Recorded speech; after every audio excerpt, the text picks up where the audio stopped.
through our high lunge and low lunge, which are very much key postures as well in our Vinyasa flow and Hatha classes.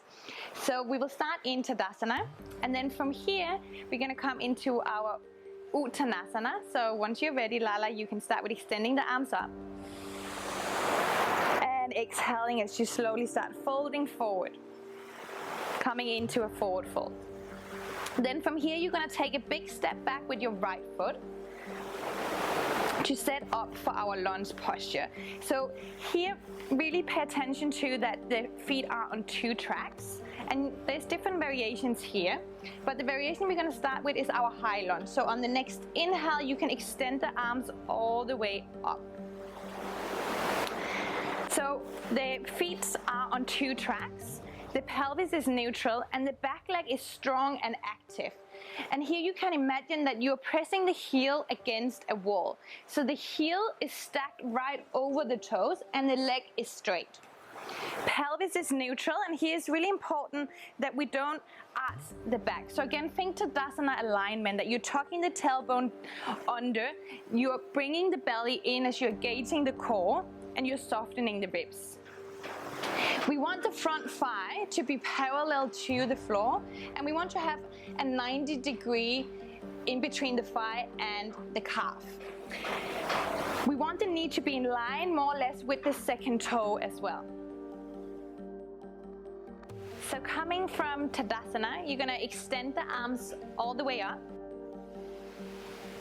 and then folding forward into your Uttanasana. So from here you're going to step the right foot back, taking a big step, coming into our low lunge. So here you want the feet to be on 2 tracks, and you want the toes to be in line with the heel. Hands on either side of the front foot, and the knee is bent in a 90-degree angle. So from here, by lifting the arms up, we're coming into our high lunge. So here you want to think Tadasana alignment in the upper body. So we have already gone through all those alignment cues. So what's really important here is the back leg stays active. So we want the back leg to be straight, and we want the hips to be in a neutral rotation.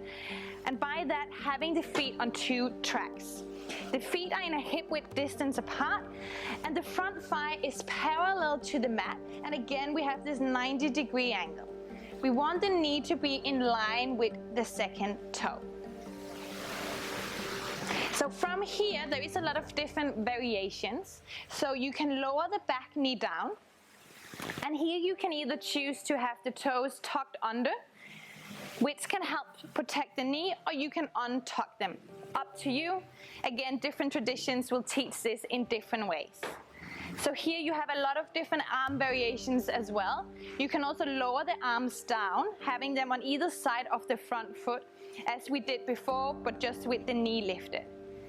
You can also do a heart opener, coming into cactus arms as you're bending the elbows, and you open the chest.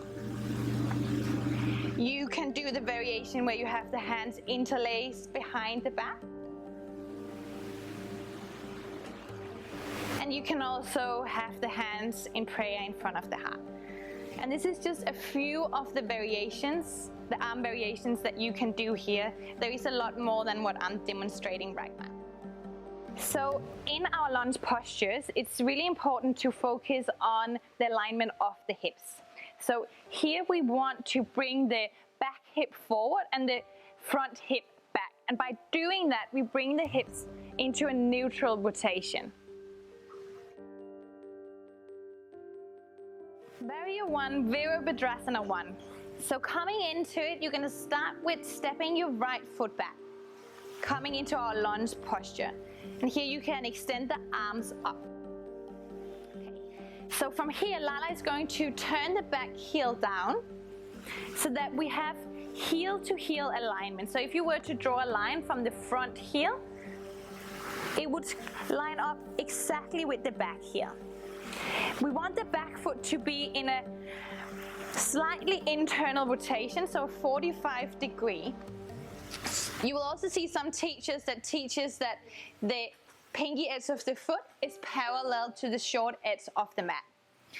We want to lift the inner arch of the back leg, and we want to keep that back leg active. That's really important in this posture. It's still a neutrally rotated posture, so you really want to bring that back hip forward and the front hip back. And that requires a lot of flexibility, and it's actually a quite challenging posture, even it looks rather simple. The front leg is in a 90 degree, and we're aiming towards bringing the front thigh parallel to the floor. So here what's also really important is that the knee lines up with the second toe. What sometimes tends to happen here is that the knee either starts collapsing out or in. So bringing that knee back in line with the second toe. Here it's really important to have the core engagement. So imagine that you're bringing the belly in and up. So it's a really active and strong posture. And apart from that, you're just keeping that Tadasana alignment in the upper body. Remembering to bring the shoulders down and away from the ears. And some teachers will also teach this with the palms together and with a bit of a back bend. And also with the gaze up. But usually it's taught without a back bend, so with a neutral spine.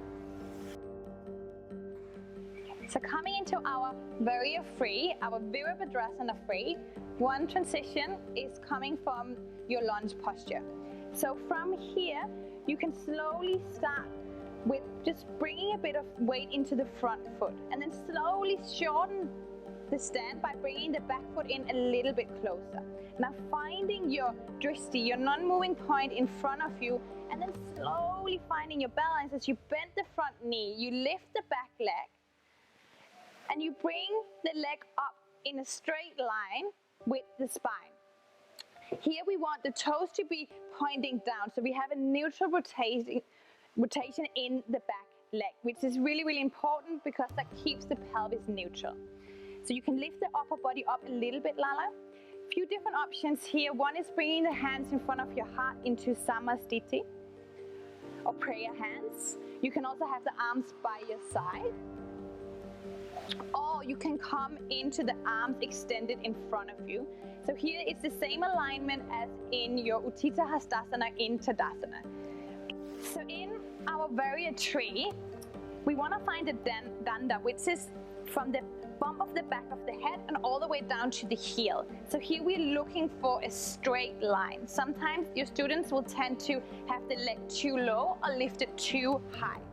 And then here you can also help your students by telling them to imagine that they're pressing the heel against a back wall. So here you can also have your students using blocks as an extension of their arms. So what often happens here is that the students will start opening up the hip. And here you want to guide them to bring that top hip down into a neutral position. Another great cue to give here is to have the toes pointing down, because that helps the neutral rotation of the hips. Another important point to look out for is the foundation. So making sure that the toes are pointing towards the short edge of the mat. What will start happening sometimes is that the toe starts pointing slightly in an internal rotation in order to compensate for the balance. So you want to make sure that the toes are pointing forward towards the short edge of the mat. Also, always looking for the danda, so the bump of the back of the head that runs a straight line all the way down towards the heel, and we want to keep the neck nice and long, and we do that by bringing the gaze down. Again, finding your drishti, that non-moving point that will help you find balance.